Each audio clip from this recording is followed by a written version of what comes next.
আসসালামু আলাইকুম দর্শকগণ, দৈনন্দিন রান্নাবান্নায় আবার সবাইকে স্বাগতম। আশা রাখছি যে যেখান হতেই ভিডিওটি দেখছেন ভালো আছেন, সুস্থ আছেন, পরিবার পরিজন নিয়ে ভালো সময় কাটাচ্ছেন।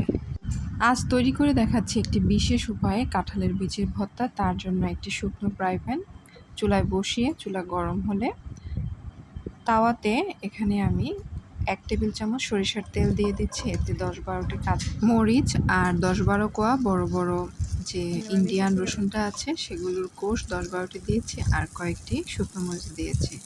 সবগুলোকে চুলার হিটটা মিডিয়াম রেখে টেনে নিচ্ছি।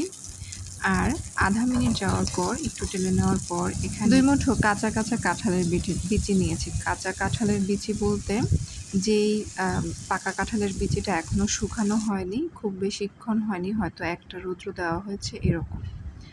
আর এখানে একটু বেশি করে আমি প্রায় আমার হাতের 1.5 মুঠো পরিমাণ দেশি পেঁয়াজ কুচিটা নিয়েছি, একটু মোটা মোটা করে কেটে নিয়েছি।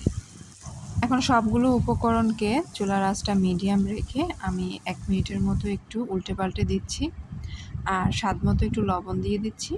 এরপর মিডিয়াম টু মিডিয়াম লো হিটে আমি প্রায় 4-5 মিনিটের জন্য ঢেকে দিচ্ছি। তবে অফ ক্যামেরায় মাঝে মধ্যে একটু নেড়েচেড়ে দিয়েছিলাম যাতে করে পোড়াটা না যায়। 4-5 মিনিট পর আমি একটু ফিরে আসলাম। এই 4-5 মিনিটে মোটামুটি এগুলো 60-70% পরিমাণ পর্যন্ত সিদ্ধ হয়ে গিয়েছে। কাঁঠালের বিচি বাদে বাকিগুলো কিন্তু 80-90% সিদ্ধ হয়ে গিয়েছে। এখন চুলার হিটটা একদম লো করে দিয়ে আরও 3-4 মিনিট আমি এগুলোকে এভাবে ভেজে নিচ্ছি ঢাকনা দিয়ে। এই 3-4 মিনিটে কাঁঠালের বিচির যে বাকি অংশটুকু সেটাও কিন্তু সিদ্ধ হয়ে গিয়েছে এবং এখন একটা ভাজা ভাজা ভাব এসেছে। এ পর্যায়ে একটু দেখিয়ে দিচ্ছি, কাঁঠালের বিচিটা কিন্তু অনেকটাই সফট হয়ে গিয়েছে। খুন্তি দিয়ে কাটা যায়, তার মানে পাটা যখন পিষবো তখন সুন্দরভাবে এগুলোকে ম্যাশ করা যাবে।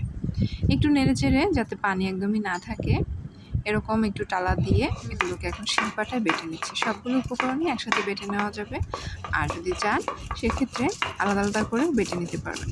তবে সবগুলো আইটেমে যেহেতু একটু ভাজা ভাজা করে টেলে নেওয়া হয়েছে, এগুলো একটু ধৈর্য নিয়ে সময় নিয়ে ম্যাশ করতে হবে। টেলে রাখা উপকরণগুলো একবার শিলপাটা নিয়ে এগুলোকে 2-3টে বাটা দিলে একদম ম্যাশ হয়ে যাবে আর একটা খুব সুন্দর আঠা আঠা ভাব তৈরি হবে। এটা একদম আঠা আঠা না, আবার একদম তেলতেলেও না, আবার একদম শুকনো শুকনো নয়, এই একরকম একটা স্বাদ আসবে এবং দেখতেও একরকম লাগবে। কাঁঠালের বিচি খালি সেদ্ধ করলে যেমন একটা নরম নরম ভাব আসে, আবার একদম টেলে যখন তাওয়াতে টেলে শুকনো তাওয়াতে টেলে এগুলোকে ভাজা হয় তখন একটা বেশি শুকনো শুকনো ঝুরঝুরা ভাব আসে। এই ভর্তাটায় কিন্তু আপনি কোনোটাই পাবেন না, দুইটার মাঝামাঝি পাবেন। দেখুন হালকা আঠা আঠা আবার হালকা একটু তেলতেলা ভাব। তো হয়ে গেল আমার কাঁঠালের ভর্তাটা। গরম ভাতের সাথে খুবই ভালো লাগবে, আপনারা বাসায় তৈরি করবেন।